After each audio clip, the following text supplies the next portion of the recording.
Kratom White alebo slovenský Kratom biely. Kratom biely je tak zázračný strom, respektíve list, že je až na Slovensku zakázaný. Paradoxne v Čechách si ho kúpiš úplne bez problémov, tu ti za nakačí vykopnú dvere. To je Slovensko. No ale moja skúsenosť s kratomom je dosť pozitívna. Skúšal som ten kratom biely, oni sú rôzne, červený, zelený, či aký, ja neviem aký ešte, ale proste ten biely je akoby na tú energiu. Ten červený, dáme tomu, je na eufóriu a bla bla. Ja som chcel proste vyskúšať ten na tú energiu, ostatné ma proste nezaujímajú. A ten bol fakt pecka, akože za mňa top produkt proste. Čo sa týka akože takýchto experimentov, hej, samozrejme odtiaľ potiaľ, iba skúška, iba som to vyskúšal. Viackrát, ale vyskúšal. Skúsil som to vo fitku, doma random, len tak, že čo sa bude diať. A potom doma, keď som upratoval. Vo fitku viac menej, čo som o tom pozeral, že to skúšali vo fitku, vraj sa viacej sústredili na to cvičenie, vraj viac boli takí proste, že ich viac zaujímalo, že ako ten cvik robia a okolo toho, neviem.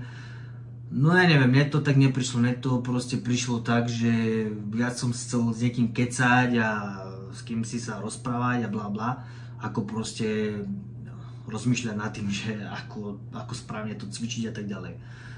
Asi 100 ľudí 100 chutí, ak sa hovorí. Potom random doma, to bolo také, no, že niečo také podobné, ako keď si dáš pumpu, dáme tomu nejaký americký pro-workout alebo zakázaný pro-workout a nejdeš nič robiť, zostaneš doma, díva sa na telku. Proste podľa mňa blbosť. Ale potom som to vyskúšal pri upratovaní. To už bola bomba. Preto to je pre mňa, za mňa, ten produkt proste top. Samozrejme ho neodporúčam, lebo môžeš mať z neho všelijaké psychické poruchy, následky, bla bla, môže to skončiť s tebou fatálne a tak ďalej, ale čo sa týkalo upratovania v môjom prípade, tak fakt, ty vole, ja som tak v živote nikdy neupratal ako po ňom. Proste je uvedené, alebo uvádzané je, že by to malo šlapať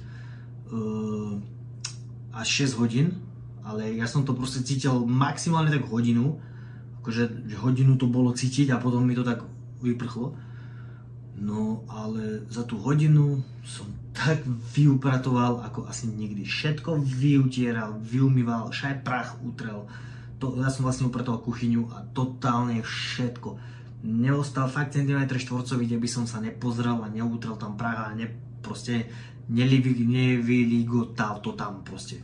Fakt, že snažil som sa na tom byť totálne, že čistotný jak nikdy predtým.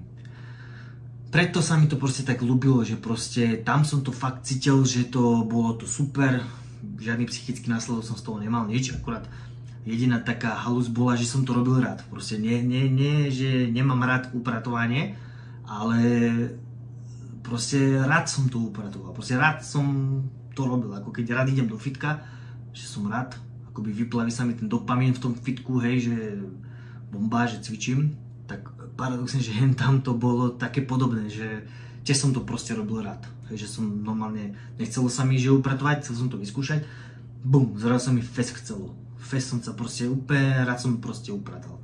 Čiže preto to sa mi ten kratom ľúbil, že no za bežných okolností by som určite takto nevyupratoval, hej, takto úplne, že precízne.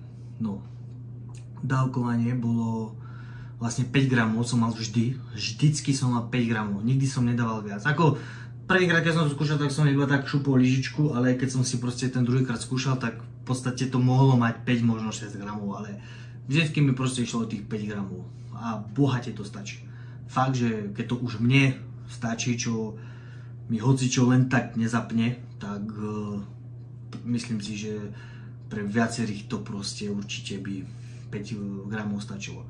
Ale musím sa opakovať, neodporúčam to. Je to tu dokonca ešte zakázané na Slovensku, že môžeš mať s tou problémy, keď to budeš doma uchovávať.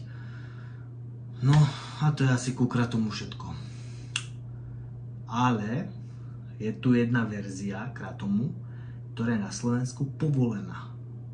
Údajne je to jeho príbuzný bratranec a dáme tomu, že je, hej, jak to nie je nejaká kľúčka pre predajcu. A o tom v druhej bunke ešte taká krátka infoška ku kratomu, že hnusnejšiu proste vec som v živote nepil. Proste chutí to jak neviem ani čo, proste keby si normálne chytil grunt z kávy a vypil ho na X. Proste, vieš, že sa zamiešaš do vody a vypiješ. Proste hnus, totálny hnus, dá sa ti grcať pri každom glbu. Proste je to hnusné. Odporúčam, keď už chceš byť experimentátor, tak jednoznačne zriediť to s nejakým džusom, alebo ja neviem, s niečím uchudeným. Proste je to hnusné, fakt hnusnejšie si v živote nič nepil, ani ja, proste fakt v živote nič. Ani lieky, čo som mal, proste niekedy nejaké, ja neviem, čo sa ako sirupy boli, alebo ja neviem, nejaká hnusná voda, tak fakt nič nebolo hnusnejšie ako proste kratom. Možno je to hnusnejšie ako moč. Ten som ešte neskúšal piť, ale proste fakt je to hnoj. Je to hnusné, ale zase na druhú stranu píše to ozaj, že excelent.